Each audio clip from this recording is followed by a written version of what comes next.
Arthur Brennan had always believed that love could find you at any stage of life. But at 62 years old, sitting alone in his Manhattan apartment, after a bitter divorce that had drained both his bank account and his spirit, he wondered if he had been foolishly optimistic. The settlement had left him with enough to live comfortably, but not lavishly. And the silence in his one-bedroom rental felt heavier each passing day. The apartment itself was a stark reminder of his reduced circumstances, a far cry from the spacious suburban home he had shared with his ex-wife for 23 years. Now he found himself surrounded by hastily purchased furniture from discount stores, walls bare except for a few photographs of his children from happier times, and the constant hum of traffic from the street below that never quite let him forget he was just another anonymous face in the city.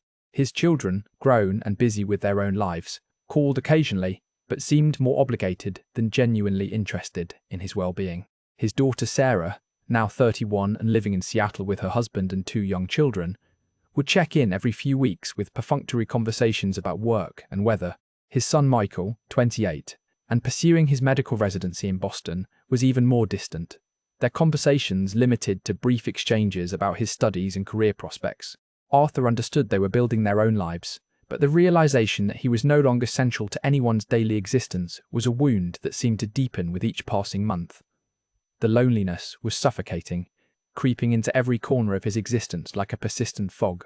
Arthur found himself talking to cashiers at the grocery store longer than necessary, lingering at the coffee shop near his apartment in hopes of striking up conversations with other regulars, and even looking forward to telemarketing calls simply because they represented human contact. He had tried joining a gym, attending lectures at the local community college, and even volunteering at a nearby animal shelter. But nothing seemed to fill the void left by the absence of intimate companionship. The activities felt forced and artificial, highlighting rather than alleviating his isolation. Late at night, when the city sounds faded to a distant murmur and the apartment felt particularly empty, Arthur found himself scrolling through dating websites, hoping to find someone who might understand what it meant to start over in the autumn of life. The mainstream dating sites seemed populated by people decades younger or women his age, who appeared to have their lives perfectly organized and were looking for financially secure companions rather than genuine emotional connections. The profiles felt cold and transactional, filled with lists of requirements and expectations that made Arthur feel inadequate and obsolete. That was when he discovered ThaiCupid, a dating site that promised connections with beautiful, caring women from Thailand. Arthur had always been fascinated by Southeast Asian culture, having travelled there briefly for business in his younger years during his career in international marketing. Those memories, now nearly 2 decades old, had remained vivid in his mind. The warmth of the people he had encountered, their genuine hospitality that seemed to come from a place of authentic kindness rather than professional obligation, and a slower pace of life that had provided a refreshing contrast to the relentless pace of New York business culture. The idea of reconnecting with that world, of finding someone who might value traditional relationship dynamics and genuine emotional connection over material success, appealed to him now more than ever. He created a profile with careful attention to honesty and authenticity, using his best photo from a recent vacation to Cape Cod and describing himself truthfully as a retired marketing executive looking for genuine companionship. He wrote about his love of reading, his enjoyment of cooking, his desire to travel more in retirement, and his hope of finding someone who shared his values of loyalty, kindness, and mutual respect. Arthur spent considerable time crafting his profile description, wanting to present himself as sincere and serious about finding a meaningful relationship rather than a casual encounter or temporary distraction. Within hours of activating his profile, his inbox began filling with messages from women who seemed genuinely interested in getting to know him. The response was overwhelming and initially flattering, though Arthur quickly learned to distinguish between obvious scam attempts with generic messages and profiles that seemed more authentic and personalized. Many of the women appeared to have read his profile carefully and referenced specific details in their introductory messages, asking thoughtful questions about his career, his interests, and his reasons for looking for love internationally. Among the many profiles that caught his attention, one stood out immediately and captured his imagination in a way that surprised him with its intensity. Champu Siriporn was 38 years old, with kind eyes that seemed to sparkle with intelligence and warmth, and a gentle smile that appeared completely natural and unguarded. Her photographs showed her in various everyday settings at work, in what appeared to be a hospital, cooking in a modest kitchen, sitting with an elderly couple who were presumably her parents, and embracing a teenage girl who shared her delicate features and bright smile. Her profile was written in careful, sometimes imperfect English that somehow made it feel more authentic and personal than the polished descriptions he had encountered on other dating sites. She described herself as a single mother working as a nurse in Bangkok, struggling to provide for her teenage daughter while caring for her elderly parents who lived with them in a small apartment. She wrote about her love of cooking traditional Thai dishes, her dreams of someday traveling to see other parts of the world, and her desire to find a good man who would appreciate her traditional values and loving nature. There was something in her words that conveyed both strength and vulnerability, a combination that Arthur found deeply appealing. When she sent Arthur her first message, something stirred in his chest that he had not felt in years. A flutter of genuine excitement and possibility that reminded him of his younger self. Her message was thoughtful and specific, mentioning details from his profile and asking questions that showed she had taken time to really read and consider what he had written. She thanked him for his service in the business world, expressed curiosity about life in New York City, and shared a brief story about a patient at the hospital who had reminded her of what she imagined Arthur might be like, kind, patient, and wise from his life experiences. Their initial exchanges were tentative but sweet, each message building slowly on the foundation of the previous conversation. Champu asked thoughtful questions about his life in New York, his work experiences, his family relationships, and his adjustment to retirement. She seemed genuinely interested in understanding not just the facts of his life, but the emotions and experiences that had shaped him. She shared stories about her daily routine at the hospital, describing the challenges and rewards of working as a nurse in a busy Bangkok medical center, her daughter's academic achievements and dreams of attending university, and her concerns about her parents' declining health and the financial pressures of caring for an extended family on a single income. Her English was imperfect but charming, with occasional grammatical mistakes and word choices that revealed it was not her native language, but also demonstrated her effort to communicate clearly and meaningfully. Arthur found himself looking forward to her messages with an anticipation that surprised him with its intensity. During his morning coffee, he would eagerly check his email, and throughout the day he would find himself composing responses in his mind, wanting to share experiences and thoughts that might interest her and deepen their connection. Champu would send photos that seemed to offer glimpses into her real life, rather than pose portraits designed to impress. Pictures of meals she had cooked, showing traditional Thai dishes with ingredients he did not recognize, but that looked delicious and lovingly prepared. Photos of flowers in what appeared to be a small garden or balcony space, with her commentary about how tending plants helped her relax after difficult days at the hospital. Images of sunsets over Bangkok, taken from what seemed to be her apartment window, accompanied by descriptions of how she liked to watch the sky change colors while reflecting on her day and planning for tomorrow. In return, Arthur began sharing his own daily experiences through photographs and detailed descriptions. Pictures of Central Park during his morning walks, with observations about the changing seasons and the people he encountered during his exercise routine.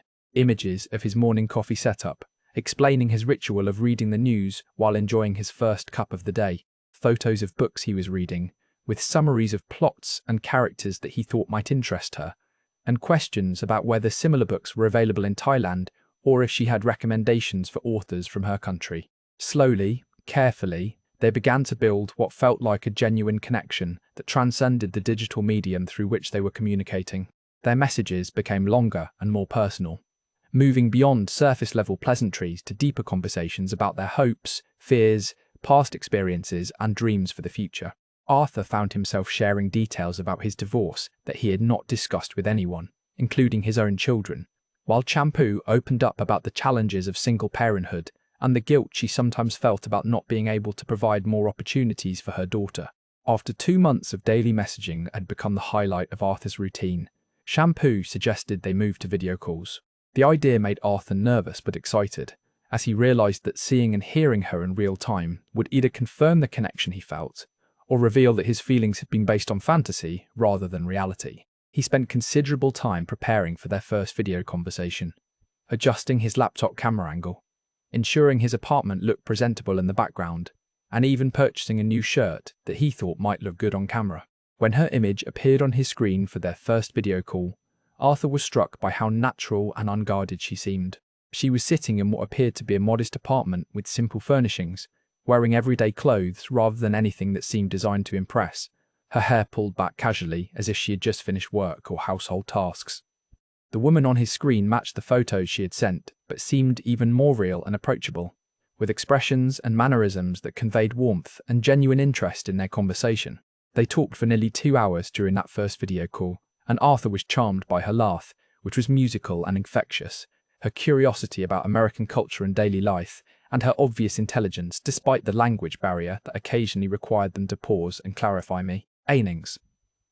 She asked about his divorce with genuine concern and sensitivity, listening patiently as he described the loneliness of his new life and the challenge of rebuilding his identity as a single man in his 60s.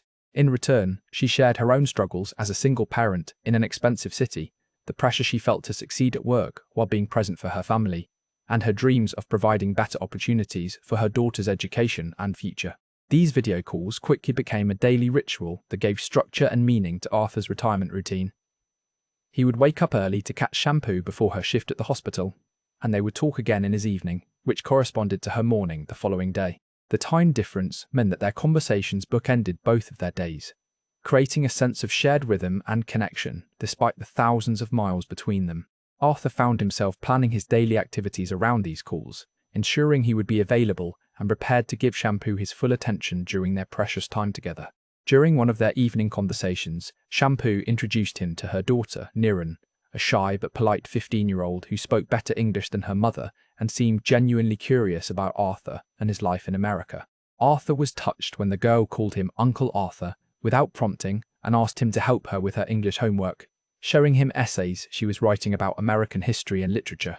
The interaction felt natural and unforced, and Arthur found himself looking forward to these brief conversations with Niran, who reminded him of his own children at that age and awakened paternal instincts he had not exercised in years. Shampoo would often cook traditional Thai dishes during their video calls, teaching Arthur about the ingredients and techniques while he attempted to follow along in his own kitchen with whatever substitutions he could find in New York grocery stores.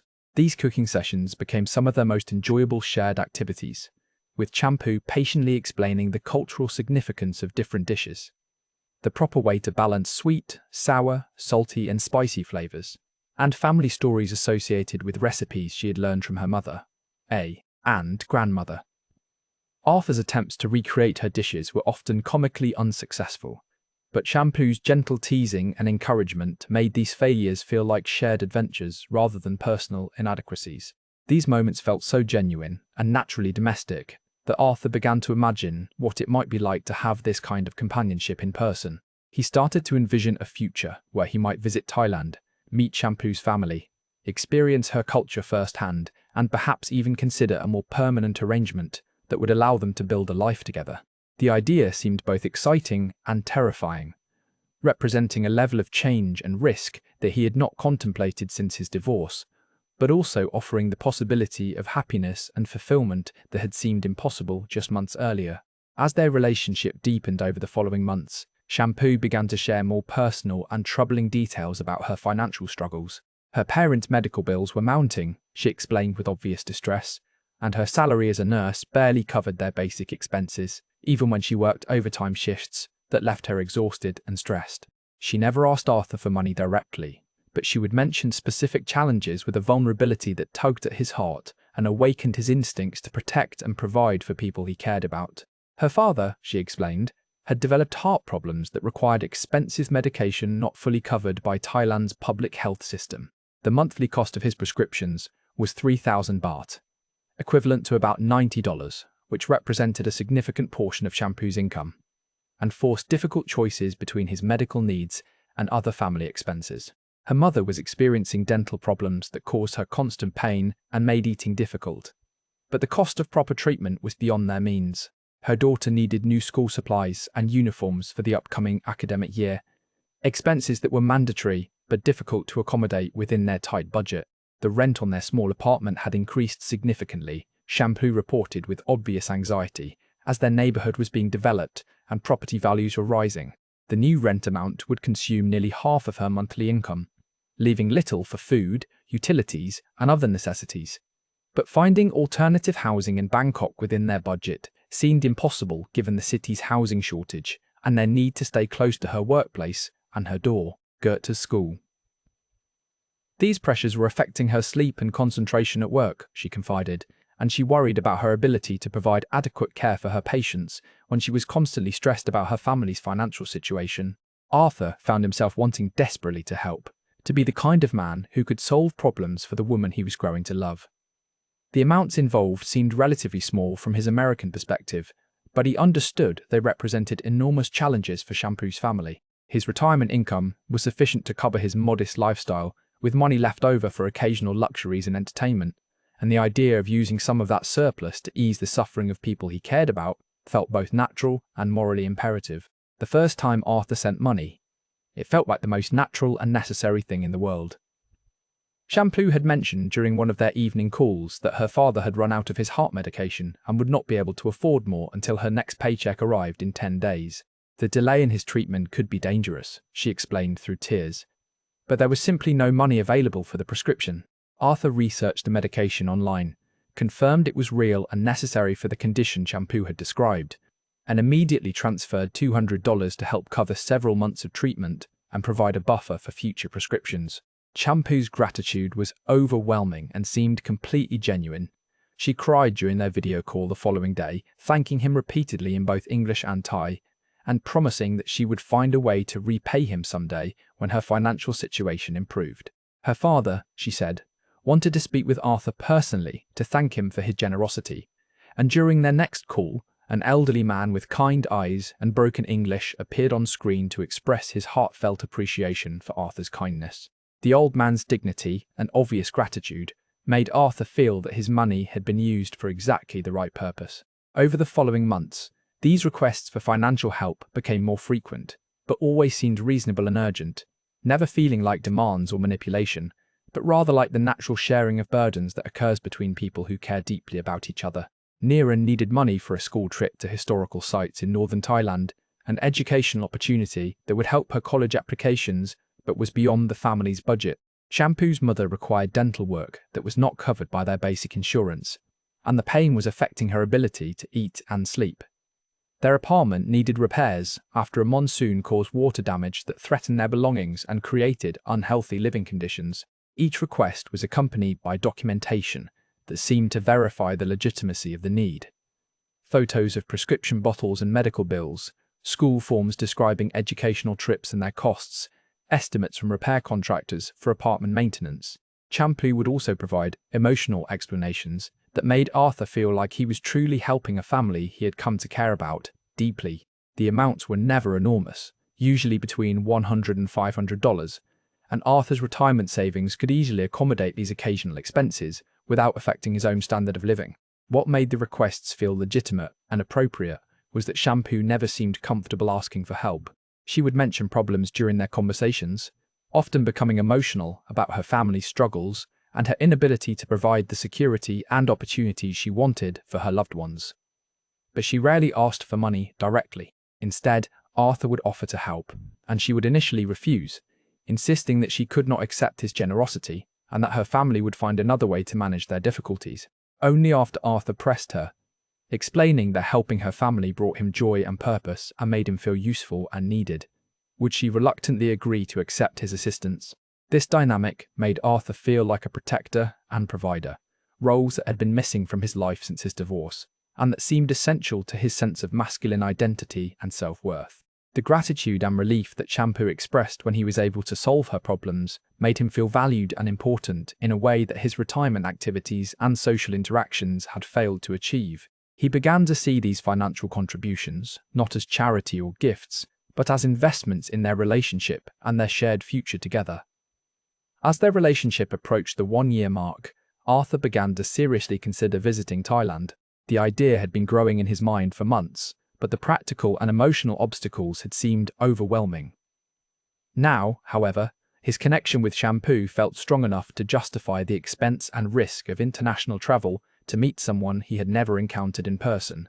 Shampoo had been hinting that she would love to meet him face to face, to show him her country and introduce him properly to her family and friends, and the prospect of finally holding her in his arms and experiencing their connection in the physical world became increasingly appealing and urgent. Shampoo painted vivid pictures of the experiences they could share during his visit. She described the places they could visit together, ancient temples with golden spires that caught the morning light, floating markets where vendors sold fresh fruits and flowers from wooden boats, beaches with white sand and crystal clear water where they could walk hand in hand and watch spectacular sunsets. She talked about the food she would prepare for him, traditional dishes that required ingredients and techniques not available in American restaurants, meals that would be expressions of her love and cultural heritage. She described how her parents would welcome him into their home, the way Thai families honor important guests, and the ceremonies and traditions she wanted to share with him. The planning process for his visit revealed new financial challenges in Shampoo's life that Arthur had not previously considered. She wanted to take time off work to spend with Arthur during his visit, but as a nurse working hourly shifts without paid vacation benefits, this would mean lost income during an already difficult period. Her family wanted to prepare special meals and possibly take small trips to show Arthur the beauty of Thailand, but their budget could not accommodate these extra expenses on top of their regular financial struggles. The apartment would need cleaning and small improvements to be suitable for hosting an important guest, costs that were modest by American standards but significant for Shampoo's family. Arthur found himself not just planning his own travel costs, but also contributing to ensure that Shampoo could fully enjoy their time together without worrying about money or feeling embarrassed about her family's modest circumstances. He wanted their first meeting to be perfect, free from the financial stress that had been a constant presence in their relationship, and he was willing to invest significantly to make that possible. The money he sent to help with these preparations felt like an investment in their future together, rather than an expense or gift. Arthur booked a 3-week trip to Bangkok, arriving in late February when the weather would be most pleasant, and before the intense heat of the Thai summer made sightseeing uncomfortable. He researched hotels extensively, wanting accommodations that would be comfortable and convenient, but not so luxurious as to highlight the economic differences between his situation and Shampoo's. She helped him with this research, suggesting neighborhoods that would be safe and interesting for a foreign visitor, while remaining accessible to her family's apartment and her workplace. Shampoo seemed genuinely excited about his visit, sending him daily updates about her preparations and her family's anticipation. Her daughter was practicing her English conversation skills, she reported, preparing topics she wanted to discuss with Arthur, and questions she wanted to ask about American culture and education. Her parents were planning to cook traditional dishes they hoped Arthur would enjoy, and her mother was learning a few English phrases to make him feel welcome. The authenticity of these preparations, the involvement of her extended family, and the obvious effort being made on his behalf, convinced Arthur that this relationship was as real and meaningful as it felt during their video calls. In the weeks leading up to his departure, Arthur made what seemed like a practical and generous financial decision. Rather than carrying large amounts of cash or relying on international banking with its fees and complications, he decided to transfer a significant sum to Shampoo's account before his arrival. This money would cover his share of their planned activities, help compensate for her lost income from taking time off work, and provide a buffer for any unexpected expenses or opportunities that might arise during his visit. After careful consideration and calculation of potential costs, Arthur transferred $47,000 to Shampoo's Thai bank account, representing nearly half of his liquid savings, but an amount that felt reasonable for a 3-week vacation and his contribution to their shared future. The transfer was completed on a Monday morning, and Arthur immediately called Shampoo to let her know the money had been sent and should be available in her account within 24 hours. Her reaction was everything he had hoped for and more. She was emotional, grateful, and seemed almost overwhelmed by his generosity and trust. She cried tears of joy and relief, explaining that this money would not only make his visit perfect, but would also solve many of her family's ongoing financial problems and provide security they had not experienced in years. She promised that every dollar would be accounted for, that she would show him receipts for everything they spent, and that any unused money would be returned to him or saved for their future together. Her tears of gratitude, visible through their video call, convinced Arthur that he had made the right decision. This was not just a vacation expense, but an investment in their relationship and their future together. A demonstration of his commitment and trust that would strengthen their bond and prove his serious intentions about building a life with her. Arthur's flight to Bangkok was scheduled for the following Thursday, giving Shampoo a few days to organise their plans and handle the logistics of receiving such a large transfer. They spoke every day during this period, with Shampoo updating him on her preparations and expressing her growing excitement about finally meeting him in person. She had arranged to pick him up at the airport, had planned their first few days together down to the smallest details, and had even bought a new dress specifically for their first dinner date. Everything seemed perfect, and Arthur felt a happiness and anticipation he had not experienced in years. The night before his departure, Arthur could barely sleep, despite his exhaustion from final preparations. He had packed carefully, bringing gifts for Shampoo, her daughter, and her parents. Items he had selected based on their conversations about their interests and needs. He had researched Thai customs and learned basic phrases in the language, wanting to show respect for Shampoo's culture and make a good impression on her family. He had prepared himself mentally for the heat, the cultural differences, and the adjustment to being in a relationship again after so many months of virtual connection. As he lay in bed, Arthur allowed himself to imagine the possibility that this trip might be the beginning of a new chapter in his life, one where loneliness was replaced by love and partnership. Arthur's plane landed at Suvarnabhumi Airport on a humid Thursday morning, and despite the long flight, multiple time zone adjustments, and the disorientation of international travel, he felt energized by the prospect of finally meeting Shampoo.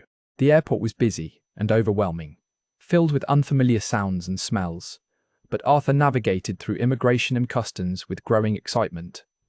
He had her phone number memorized and had confirmed their meeting plan multiple times during their recent conversations.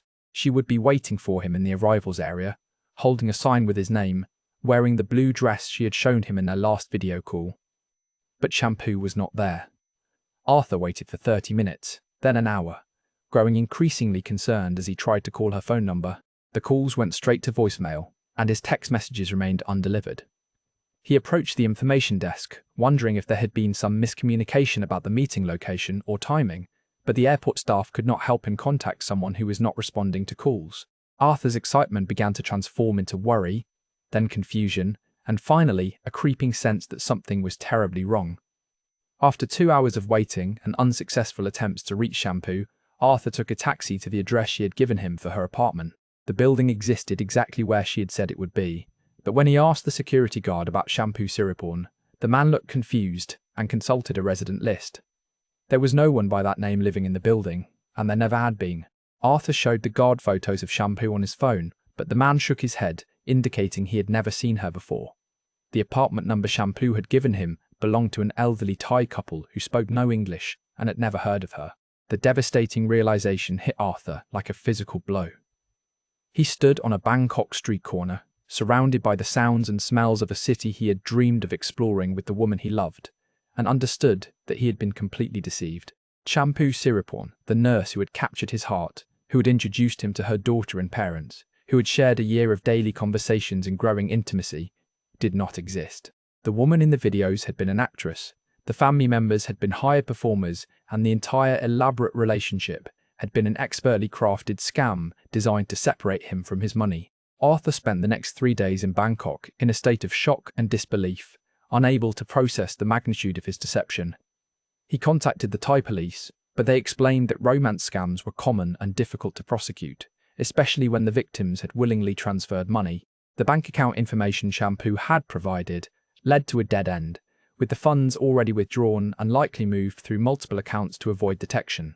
Arthur hired a local private investigator who confirmed what he already knew, that every detail of Shampoo's identity had been fabricated, from her nursing credentials to her family relationships. The emotional devastation was far worse than the financial loss. Arthur had not just been robbed of $47,000, he had been robbed of love, hope, and the belief that he could trust his own judgment about people and relationships. The woman he had fallen in love with, whose laugh had brightened his mornings and whose problems had become his own, had never existed.